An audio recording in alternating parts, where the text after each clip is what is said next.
ہارون الرشید گھر میں بیٹھا ہوا تھا اور مامون اور امین ان کے بیٹے قاری صاحب سے پڑھ رہے تھے باہر برانڈے میں ان کے لیے جگہ سجائی گئی تھی اور قاری صاحب گھر پر آتے تھے. قاری صاحب گھر پر جانے کے بڑے ماہر ہوتے ہیں. بس ایک سائیکل چاہیے یا ایک موٹر سائیکل اور کپڑے استری کر کے اور بڑے شان و شوکت سے وہاں جا کے گھنٹی بجاتے ہیں.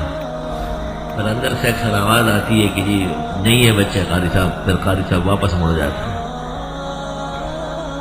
خدا انہیں ہدایت ہے بس. اللہ. تو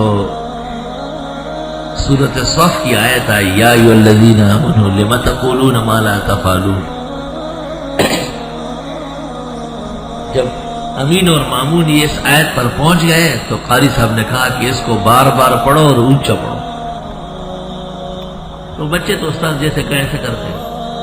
تو دونوں نے زور سے پڑھنا شروع کر یا ایھا الذین آمنوا لم تقولون ما لا تفعلون. ہارون رشید گھر والی سے کہا زبیدہ سے قاری صاحب سے کوئی بات ہوئی ہے اور پھر پوری نہیں ہوئی ہے. قاری صاحب کو تحفے بہت چاہیے, بہت خوش ہوتے ہیں. پلیٹ میں بچہ سالن لائے, پراٹھا لائے, گرم گرم چائے لائے. اور کیا بات ہے, وہ لڑکا سب سے اچھا پڑھے گا. اور جن کے یہاں سے کچھ نہیں آتے وہ 5 سال گزارے گا سورہ بقرہ سے نہیں نکلے گا. اس کا باپ بھی نہیں نکل سکتا.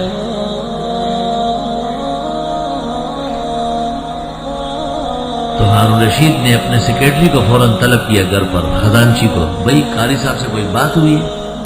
کہاں, آپ نے گزشتہ سال کہا تھا کہ تنخواہ بڑھائیں گے, بڑھا ہی نہیں. یا ایھا الذین آمنوا لم تقولون ما لا تفعلون. ایسا زمانہ تھا, قاری کتنا بڑا عالم ہے, دیکھو یہ آیت اونچی پڑھو. اور بادشاہ کیسے خبردار ہے, ایک دم پکڑ لیا.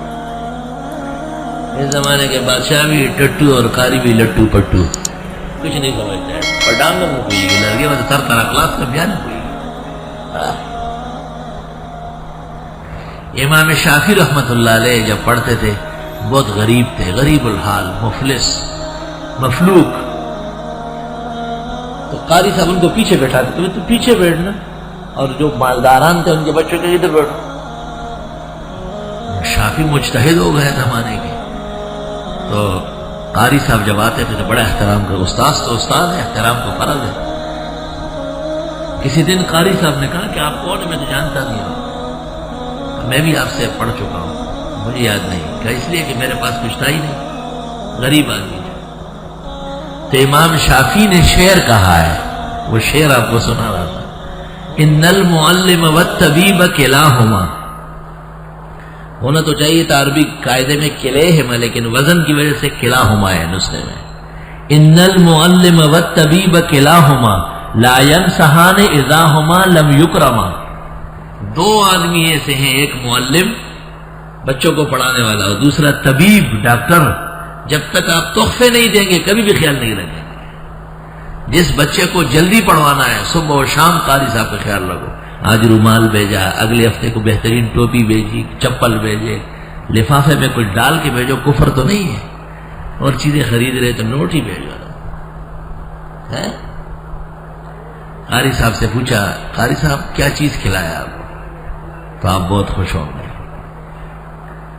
طالب علم سے پوچھا, سچ کہتے ہو؟ بالکل جی, ماں باپ دونوں نے مجھے کہا ہے حضرت سے پوچھ کے آؤ.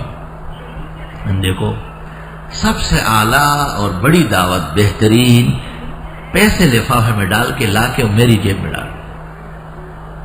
میری مرضی ہے, جو چاہوں کہوں. دوسری دعوت یہ ہے کہ کھانا تیار کرواؤ اور میرے گھر بھیجو تاکہ میری بیوی اور بچے بھی ساتھ کھائے. تیسری دعوت یہ ہے کہ آپ پکوائے اور گاڑی بھیجے اور مجھے طلب کرے. یہ تیسرے درجے کی ہے. اور چوتھے درجے کی یہ ہے کہ جو تیار پیش یار اٹھا کے لے آؤ. ایسے ایسے قراء بازو گزرے دنیا میں.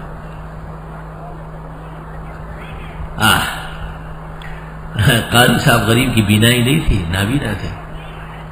شاگرد نے کہا حضرت کھیر کھانی. کھیر کیسے ہوتا ہے؟ سفید ہوتا ہے. وہ سفید کیسے ہوتا ہے؟ کہ بگلے کی طرح. کہ بغلہ کیسے ہوتا ہے؟ کہا ایسا ہاتھ ٹیڑھا کیا تو قاری صاحب نے نہیں میرے گلے میں پھنس جائے گی، میں نہیں کھاتا ہے. غریب کو ویسے ڈرا دیا. ان المعلم والطبیب کلاہما، بے شک معلم اور طبیب دونوں لا ینصحان ہیں، بالکل خیر خواہی نہیں کریں گے، اذا ہما لم یکرما، جب تک ان کا اکرام نہیں کیا جائے گا. بہت ضروری ہے. سخت غلطی کرتے ہیں بچوں کے ماں باپ، ان کا بہت خیال رکھنا چاہیے، اور اس کے فوائد بچے کو پہنچیں گے، ان کے علوم مضبوط ہوں گے، وقت پر پڑھیں گے. قاری کی طرف سے بچے کے ساتھ بدترین ظلم، پیچھے سے پڑھو. کیوں؟ آگے پڑھنے میں قاری صاحب کا وقت لگتا ہے، اور پیچھے سے پڑھو، پڑھتا رہے صبح آیا شام تک پیچھے سے پڑھتا رہے، آگے بڑھنے نہیں دیتا ہے. جتنے مدرسوں میں محتممین اور ناظم قراء پر توجہ نہیں دیتے، وہاں کبھی بھی بچے فاضل نہیں ہوں. محتممین اور منتظمین کو چاہیے کہ باقاعدہ دنوں کا حساب کرے، ان کے ساتھ یومیہ حساب کرے کہ اس بچے کا سبق کیوں آگے نہیں ہو رہا ہے. اور ایسے افراد تعینات کرنا ضروری ہے جو وقتاً فوقتاً انہیں دیکھیں، جو اچھا پڑھاتے ہیں، خیال رکھتے ہیں ان کی تنخواہ بڑھائے، اعزاز و اکرام میں ان کا خیال رکھے، مہربانی سے پیش آئے، اور جو کمی کوتاہی کے شکار ہے انہیں مناسب ہدایت کر دے، تلقین کر لے کہ بچوں کی زندگی ہے، ان کا خیال رکھنا بہت ضروری ہے. ہم نے دیکھا ایسے بچے بھی ہیں جو 6 مہینے میں مکمل قرآن یاد کرتے ہیں، لیکن قاری صاحب نہیں پڑھنے دیتے. قاری صاحب وہی 3 سال لگوائے. ہداہم اللہ عن الضلالہ ووقاہم من سوء الحساب یتلو علیہم آیاتک. سب سے بڑا صنف جو دنیا میں ہے وہ قراءات اور تجوید ہے، براہ راست خدمت الکتاب ہے. صرف اور نحو اور دیگر فنون جس سے عربیت آتی ہے اور درست پڑھی جاتی ہے اور سیکھی جاتی ہے، وہ سب کے سب اس آیت کے مقتبسات ہیں. اور جب یہ درست ہو جائے، مناسب ہو جائے، تو وَيُعَلِّمُهُمُ الْكِتَابَ وَالْحِكْمَةَ، یہی پیغمبر ان لوگوں کو کتاب سکھائیں گے. وَيُعَلِّمُهُمُ الْكِتَابَ، الکتاب سے مراد قرآن کریم ہی ہے، کوئی اور قول نہیں ہے. قرآن کریم کے بڑے ناموں میں سے ایک نام کتاب ہے. ذالک الکتاب لا ریب فیہ ھدی للمتقین. کتاب انزلناہ مبارک، کتاب کیا ہے؟ جسے ہم نے اتارا ہے برکتوں سے لبریز. خطیب بغدادی نے تاریخ میں لکھا ہے، تاریخ بغداد جلد 8. امام اعظم ابو حنیفہ فرماتے تھے میرا بہت شوق تھا کہ میں قرآن شریف پڑھاؤں بچوں، لیکن مجھے ڈر لگا کہ میری شہادت عدالت میں قبول نہیں ہوگی. اس پر اتفاق ہے کہ معلم الصبیان کی شہادت قبول نہیں ہوگی، لأنه فی حکم الصبی واحیانا یلعب بالصبی فلا حول ولا قوت الا باللہ. امام صاحب کیسے عجیب آدمی، فرمایا بہت شوق تھا مجھے، بہترین کام ہے، ہر وقت آدمی قرآن پڑھتا رہے، ہر وقت قرآن پڑھتا رہے، ساری کلاس بیٹھی ہوئی ہے سب قرآن پڑھ رہے. لیکن امام صاحب فرماتے ہیں مجھے ڈر لگا کہ میری گواہی عدالت میں قبول نہیں ہوگی، تو یہ تو بہت نقصان ہو جائے گا. تو امام صاحب نے کہا نہیں، فقہ ضروری ہے، فقہ پڑھتا.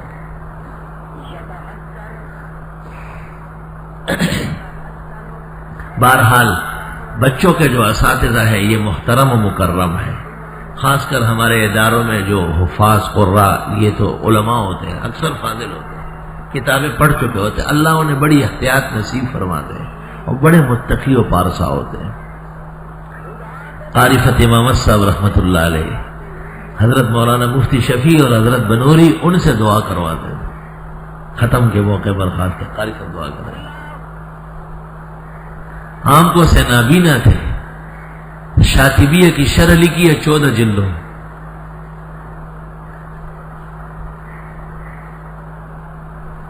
دارالعلوم دیوبند تشریف لے گئے تھے، وہاں قراءات کے مسئلے میں گفتگو کر رہے تھے۔ دیوبند نے اسی دن پیشکش کر دی کہ حضرت یہی قیام کر لیں،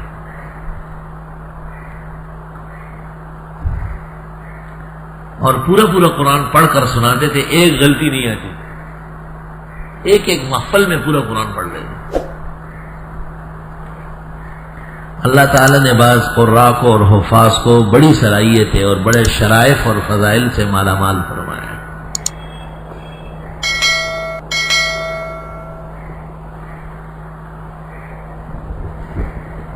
اللہ